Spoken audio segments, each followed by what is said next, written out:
From 20,000 feet, the landscape of Central Australia looks a great monotonous waste, grim and forbidding. Yet up here, we feel comfortable and remote. Down there, it'd be very different. Yes, not nearly so comfortable as McDowell Stewart knew only too well. My eyes very bad from the effects of the glare of the sun on the sand hills, and the heat reflected from them, and that everlasting torment, the flies. Yes, he knew what it was like down there, John McDowell Stewart, surveyor, explorer, 1861. The first white man to cross this vast continent and return. The whole of our journey has been through a dreadful desert of sandhills and spinifex. In this last 8 miles, we had not seen a mouthful for the horses to eat, and not a drop of water. Undaunted by this, he pushed northwards further and further. Then the country changed. The deserts were behind him. There were trees now and grass, rivers and water. The water of this river is most excellent. The soil is also of the first description, and the grass, although dry, most abundant, from 2 to 5 feet high. This is certainly the finest country I have seen in Australia.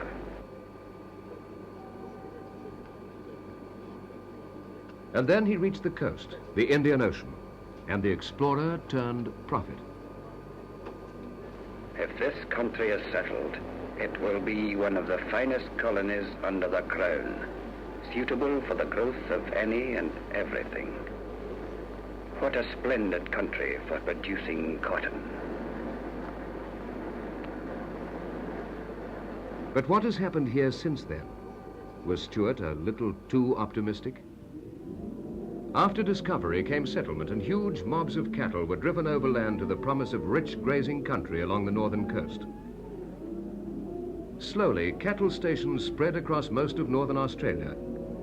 From Queensland to the west, this large and valuable industry became the common form of land use.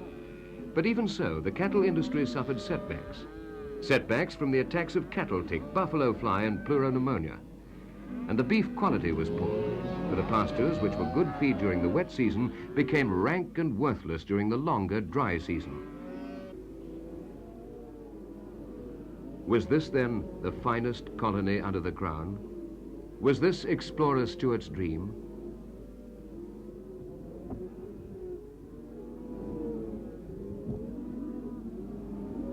By 1940, 80 years had passed since the first settlements, yet vast areas remained unproductive and still only sparsely populated.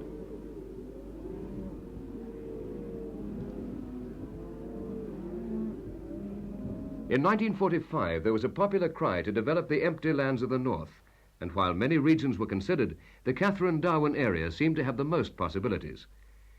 The CSIRO, Division of Land Research, was asked to survey this area, and in March 1946, a survey team was sent into the region to gather information on the natural resources of the land. Their job was to classify and describe in a systematic way the nature of the land, the geology and topography, the soils, vegetation and climate, so that the possibilities of future production in the region could be assessed. To get this information, small parties, working from a base camp, traversed typical cross-sections of all the various types of country.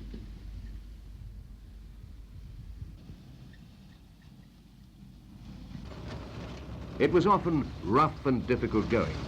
Days from the base camp, miles from civilization. Traveling in 2 jeeps, the team followed existing tracks where possible, but accurate observation meant that much of the traveling was across new ground. Although most of the area had been crossed at one time or another by prospectors, cattlemen, police, and the armed services, there was very little recorded scientific information available. In some ways, the survey was an experiment, as such a thorough investigation by a scientific team over an area as large as this hadn't been attempted in Australia before. At intervals, the team stopped to study the soil and the vegetation in detail and collect samples.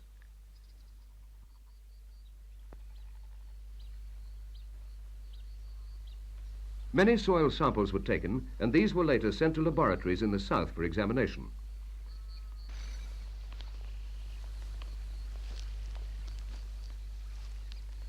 In a monsoon climate, the distribution of plant communities is largely influenced by the drainage conditions of the soil, and a wide range of botanical specimens was collected.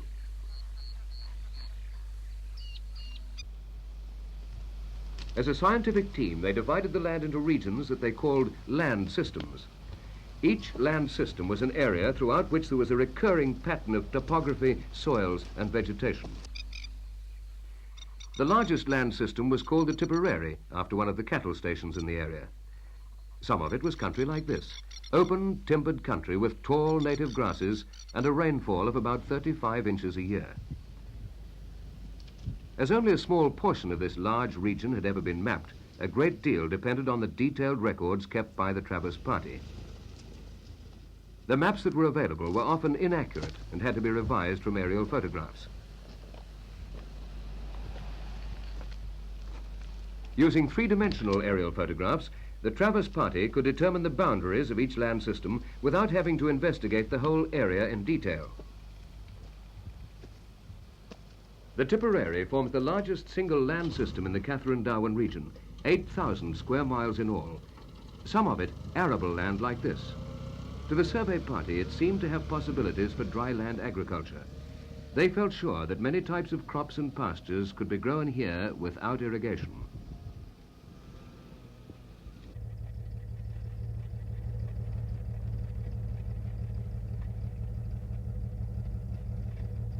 Of course, not all the country looked as if it had such great possibilities, and country like this with poor soils seemed to have little scope for future agricultural production.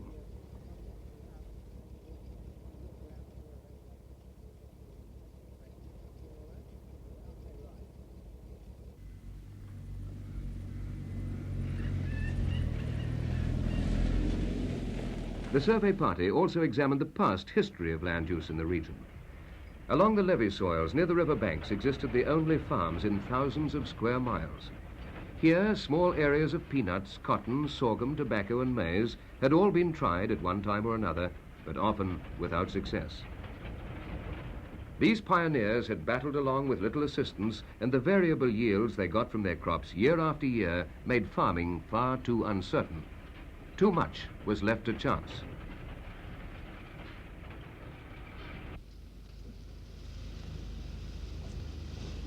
And they saw where dreams had faded. The dreams of men carried away by the illusion of tropical splendor.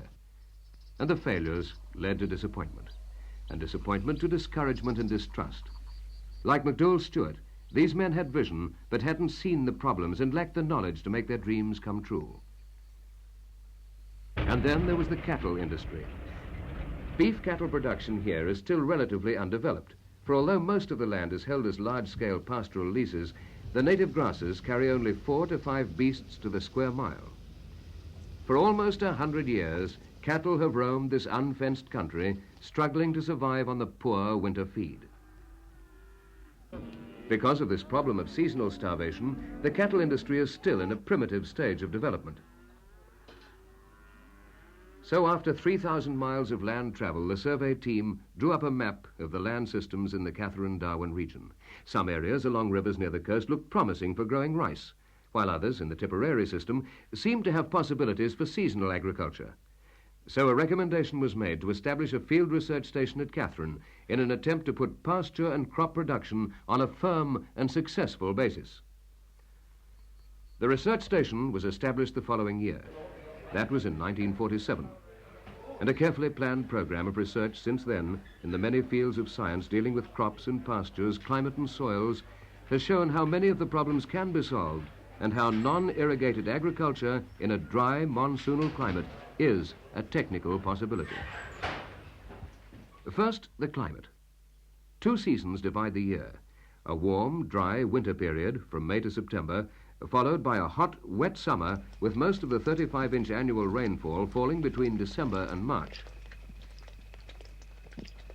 Because the soil dries out so quickly, the distribution of rainfall over the wet season is the most important climatic factor influencing plant growth here.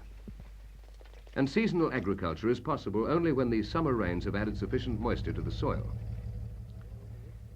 With a short growing season of about 19 weeks, various tests were carried out to establish the best methods of seedbed preparation. To a farmer in the south, the methods of crop establishment are nowadays fairly straightforward. But here, the best methods had to be determined.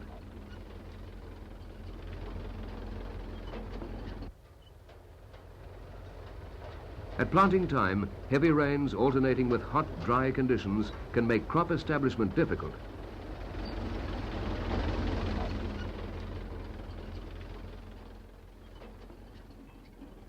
A wide range of crops was tested: cotton, tobacco, sorghum, peanuts, castor beans, soya beans, Sudan grass, bulrush millet, sesame, guar, and many other cash and fodder crops were grown in experimental plots. Early in this work, peanuts proved the most promising cash crop, and as they were a legume, they were a help in overcoming the nitrogen deficiency of the virgin soils. With this improved fertility, the soils could help support other crops in rotation. Peanuts, then, have occupied a good deal of the research work at Katherine, and today we can see where peanuts have been grown year after year on the same land without irrigation.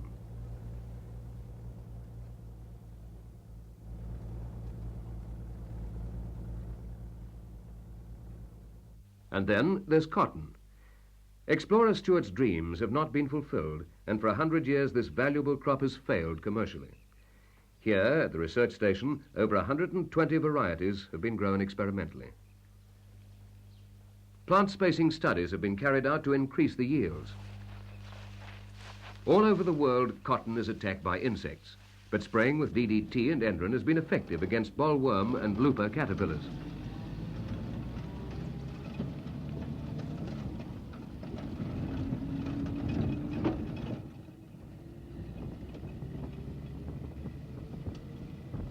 Up to date, the research results show that cotton is not well adapted to some of the soils of the Tipperary land system.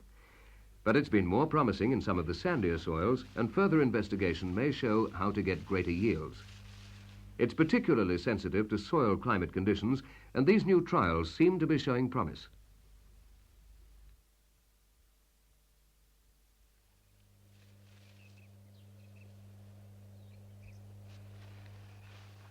Another crop, grain sorghum, has grown well in the experiments as a rotation crop with peanuts, for it needs more nitrogen than most other crops. When sorghum is grown after sorghum, the yields are low compared with sorghum grown after a legume such as peanuts.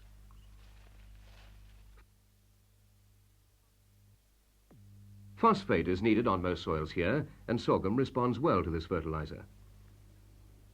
This group, with poor heads, has been grown without phosphate. And this group shows growth with phosphate treatment. Generally, sorghum is well adapted to the conditions at Katherine, provided that it's not planted too early in the wet season. Planted later, the grain will not be affected by the last rains, and when harvested in May, yields average 1,800 pounds to the acre.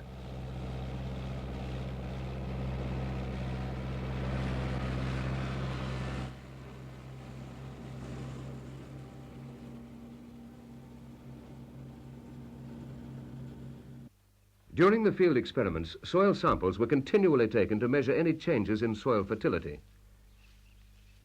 In the laboratory, the nitrogen in each soil sample was extracted chemically.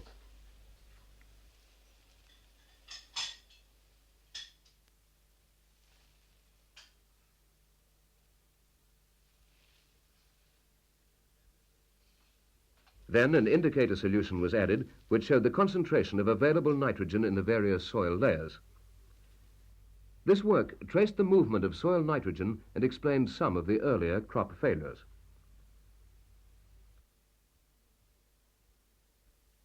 On newly cleared land, the soil contains hardly any available nitrogen. But with the first rains of the wet season, nitrogen is made available in the soil. If a plant like sorghum is planted early in the wet season, it'll make use of this available nitrogen and grow into a tall, healthy plant rich in protein. But let's see what happens if we don't plant early. The first rain again forms available nitrogen in the upper soil layers. If there's no plant to use up this available nitrogen, continued heavy rains will wash it down into the deeper layers of the soil. If the sorghum is planted at this late stage in the wet season, its roots will not reach down far enough to use this natural supply of nitrogen, and it develops into a poor plant low in protein. But the answer is not simply to plant early. For although the early sown sorghum is a bigger, healthier plant, it ripens in the late stage of the wet season and the seed is affected by rain and can't be harvested. While the late sown plant produces a seed head that can be harvested, the yields will be low unless it's grown after a nitrogen-fixing plant such as peanuts. Experiments showed that one crop, bulrush millet, can make use of the available nitrogen accumulated in the deeper soil layers. Because its extensive root system can tap this available nitrogen, bulrush millet grows into a tall, healthy crop with a high protein content.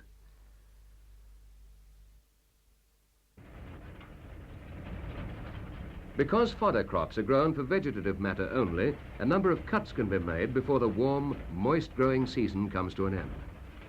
Bulrush millet is a succulent forage crop useful for making silage or for grazing. Cattle find it palatable, and silage made of it is more nutritious than sorghum silage. The research into grazing, forage crops and silage has been an important part of the work at Katherine in an effort to check the serious weight losses in beef cattle during the long, dry season.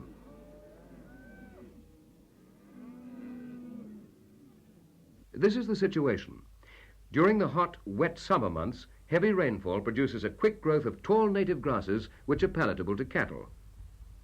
But as the grass dries out, the protein value falls off very quickly, and by the end of the dry season, cattle have lost sometimes as much as a quarter of their previous live weight. Some graziers burn off at the end of the wet season to stimulate new green growth. But even so, the yield and protein content of the short new shoots is still very low. Experiments show that one way of overcoming these weight losses is to feed the cattle with a high protein supplement during the dry season.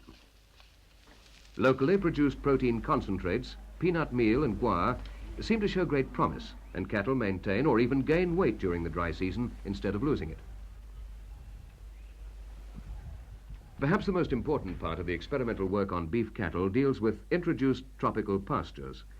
If high-protein pastures could be grown successfully, it'd be a big step towards solving this very serious problem of seasonal starvation in cattle. Birdwood grass and buffel grass, with the legume Townsville lucerne, have been grown here so that already there's great promise for the cattle industry.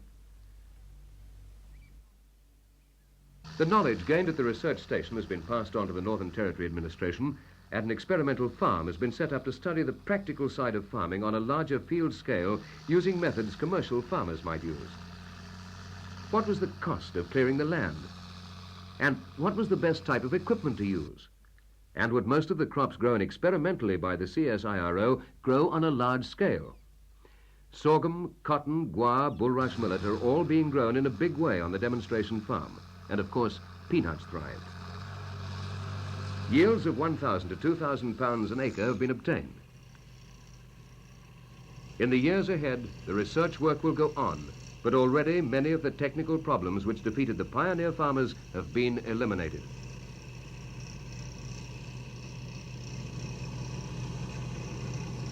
Of vital importance in developing this region is the work on beef cattle, for the day may well come when there's a completely new concept of cattle production in this area, and the old traditions and practices will go.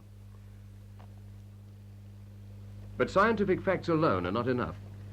If we're to develop the North, encouragement is needed in all directions, and transport will play a big part in opening up this remote and lonely land. Yet already there is promise, and Darwin, once the back door to Australia, is a growing new city.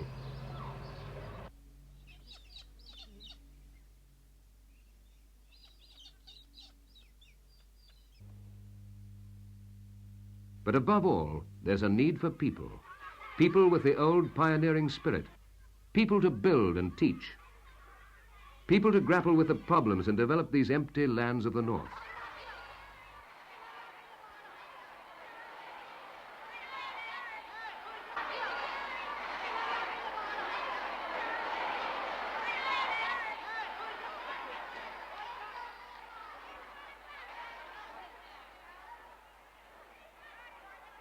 People who will stay and find their future here. A future that may depend largely on the establishment of an agricultural industry and a ready market for its products. And beyond the horizon lie the great populations of Asia, possible markets for much that northern Australia could produce. And so the Territorians are looking northward. The pattern of trade is already slowly changing.